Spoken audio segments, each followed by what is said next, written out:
Assalamu alaikum wa rahmatullahi wa barakatuh. Welcome back. We are continuing our journey with those special women who played a huge role in building our religion, our nation as Muslims. Today, we are still in Makkah, where a young lady by the name of Asma was born to a blessed family of Sayyiduna Abu Bakr. She's the older sister of the wife of Rasul alayhi salatu wasalam, Sayyida Aisha. She is actually half sister of Sayyida Aisha. Her mother name is Qutayla. Sayyida Asma was one of the early Muslims. She was in fact the 18th person who accepted Islam in Mecca. And she spent a lot of time in the house of Rasul alayhi salatu wasalam, being a direct student of him. She ended up marrying Zubayr ibn al-Awwam, who is relative of Rasul alayhi salatu wasalam from his paternal side, but he was also one of the 10 people who were given glad tidings of entering Jannah by Rasul alayhi salatu wasalam. So when Rasul alayhi salatu wasalam decided to migrate to Medina and took her father, Sayyiduna Abu Bakr, as the companion, she stayed in the home of her father. And the door was knocked, and she opened the door, and there were a group of men from Quraysh, led by Abu Jahl, who asked her directly, "Where is your father?" And she responded, "I don't know. He left." And immediately Abu Jahl slapped her on the cheek to the point that she was wearing 2 earrings. Both fell from her ears. She was pregnant when she followed her father and Rasul alayhi salatu wasalam, taking with her her younger sister, Sayyida Aisha, and the mother of Sayyida Aisha, so basically her stepmother actually, which is Roman. And she guided them and led them to Medina. Now, as she was doing this, she was pregnant. And she actually delivered as she arrived Medina, and she gave birth her son, Sayyidina Abdullah. And Abdullah ibn Zubayr was the first newborn in Medina. And he was actually carried by Rasul alayhi salatu wasalam, who gave him his name. And he also did the sunnah of the newborn, which we call it at-tahnik.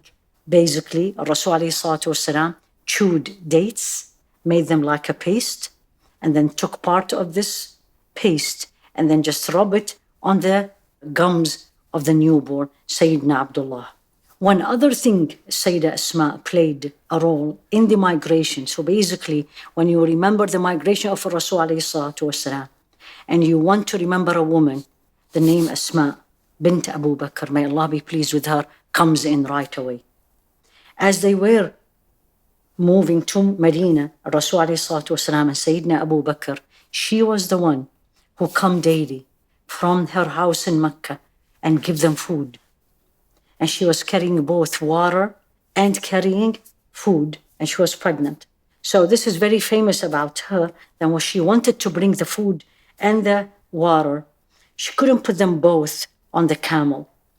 And she actually took her belt and cut it half and tied once to each side of the camel, put the food on one side and the water on the other side of the camel. And for this, she was given one of the nicknames she had is actually Dhunnataqin, the woman of the 2 belts. So she arrived in Medina, lived with her husband and her son, Abdullah ibn Zubayr. She used to send her son to the house of his aunt, Sayyida Aisha, and the Rasul alayhi salatu wasalam, to learn firsthand from Rasul alayhi salatu wasalam. Spend a lot of time, Sayyidina Abdullah, with the Sayyida Aisha, to the point that Sayyida Aisha didn't have a son. She was given the nickname Abdullah, the mother of Abdullah. When Sayyidina Abdullah ibn Zubayr grew up, he was one of the most famous companions, especially in the narration of the sayings of Rasul alayhi salatu wasalam. Sayyida Asma, even as she got older, she stayed as courageous, if not even more, than when she was younger in Mecca.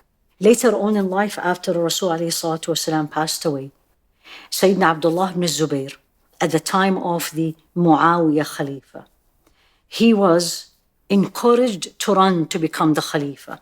And he was encouraged by people from different countries, Syria, from Iraq, from Makkah, from Medina. So he led an army to take over the Caliphate from the Umayyad dynasty. At that time, Al-Hajjaj al-Thaqafi, who used to live in Baghdad, also led an army and started fighting against Abdullah ibn Zubayr. At this point, many of the supporters of Abdullah ibn Zubayr left him. And he actually ended up in Makkah, and his mother was with him. At this time, she was more than 100 years of age. She lived for a long time. And he came to her and he said, Mom, Mother, many of my supporters left me. Should I surrender to Al-Hajjaj? Because they promised me if I surrender, I will live. Or I continue to fight. And if I continue to fight, the possibility of me dying is almost certain. Now, a 100-year-old mother, this is her only son, she looked at him and said, did you fight for the truth or for falsehood? And he said, for truth. Then she said, keep fighting. And of course, he was killed. After he was killed, Al-Hajjaj actually asked her to come and take his body. She refused. And she said to him, courageous woman, she said, you took from him his life in this dunya. You took his life or his dunya. But guess what? He took your hereafter. May Allah be pleased with her. May Allah subhanahu wa ta'ala give us the courage that this woman had. And may Allah subhanahu wa ta'ala make us work for this deen as she did.